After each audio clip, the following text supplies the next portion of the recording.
We meet as a team 2 times a week. We go over film, we go over stats.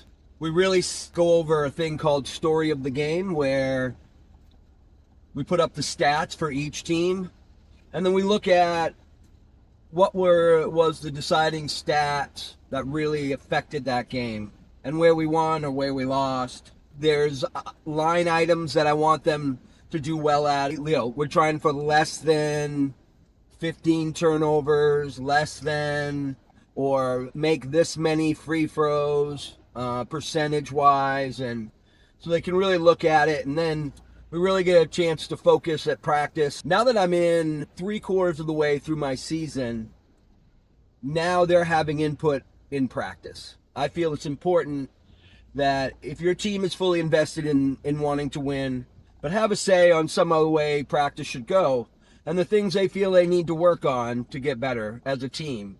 Hey, we got a really tough game against probably the number 2 team in our division. We worked on rebounding, we watched some film, worked on our fast break.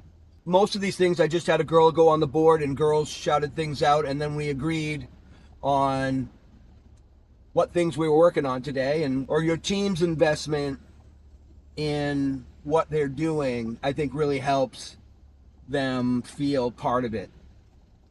Part of our issue has been when the times have gotten hard, we start to bicker, or we start to blame, or we start to elevate our voice at one another. We have to figure out how to get the maturity enough not to be that way in hard times. The message today is, we know this is going to be hard. We know this is a tough game. And maybe more importantly than the win and loss right now, because in the playoffs, it's all hard. How are we when the times are hard together? Are we crumbling? Are we bickering with one another? Or are we together trying to fight through it?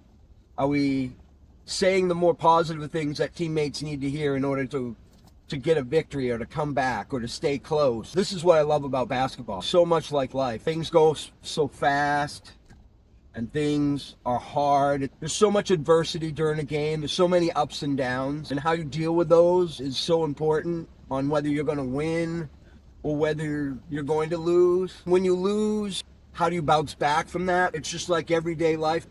One thing that we like to do, it's called fun facts. We go around and everybody tells us a fun fact about themselves. We find out things about people that we didn't know. It's not just they're a basketball player. It really does bring girls together.